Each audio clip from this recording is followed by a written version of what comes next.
Hello friends, नमस्ते प्रणाम। हमारे चैनल में आप सभी फ्रेंड्स का स्वागत है और अभिनंदन है। तो हम लोग बहुत ही प्यारा देवी पचरा गीत लेकर आए हैं। अगर अच्छा लगेगा तो लाइक शेयर सब्सक्राइब जरूर कीजिएगा और कमेंट बॉक्स में ज़रूर बताइएगा कि ये देवी गीत आप लोगों को कैसा लगा। तो चलिए सुनाते हैं। जय माता जी। जय माता जी। अचरा पासार आईनी तोहारे दुवरिया हो कि खोली दे तू ना, हो कि खोली दे तू ना। मैया मोरे बजड़ के बड़िया हो कि खोली दे तू ना। मैया मोरे बजड़ के बड़िया हो कि खोली दे तू ना। अचरा पासार आईनी तोहारे दुवरिया हो कि खोली दे तू ना, हो कि खोली दे तू ना। मैया मोरे बजड़ के बड़िया हो कि खोली दे तू ना। मैया मोरे बजड़ के बड़िया हो कि खोली दे तू ना।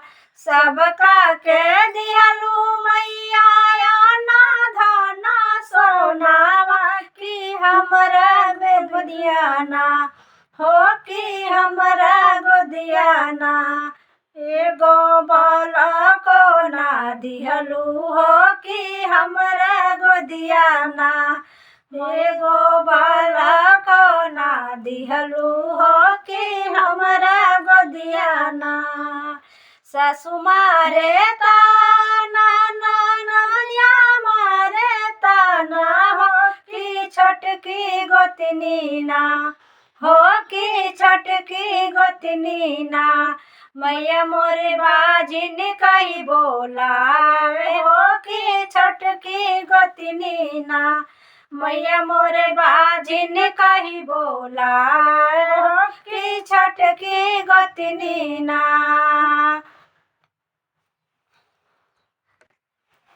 तोहके चढ़ाई मैया लाला रंग चुनरिया हो कि जोड़े जोड़िए ना।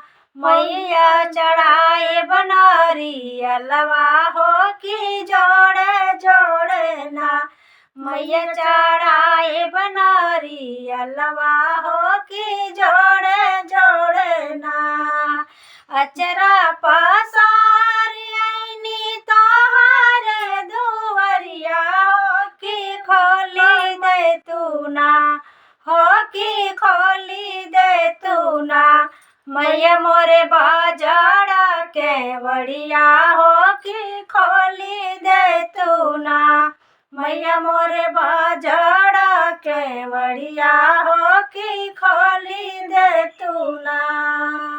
तोहरो आसनवा मैया अंगना में लगइबो हो कि भरी दे तू ना, हो कि भरी दे तू ना। मैया गोदिया हमार हो कि भरी दे तू ना। मैया गोदिया हमार हो कि भरी दे तू ना। भोगवा लगाइब मैया अड़हुल के फुलवा हो कि भरी दे तू ना, हो कि भरी दे तू ना। मैया मोरे हो दिया हमार हो कि भरी दे तू ना। मैया मोरे गोदिया हमार हो कि भरी दे तू ना। अचरा पसार आईनी तोहारे दुवरिया हो कि खोला दे तू ना, हो कि खोली दे तू ना। मैया मोरे बजड़ के बड़िया हो कि खोली दे तू ना। मैया मोरे बजड़ के बड़िया हो कि खोली दे तू ना। जय माता जी।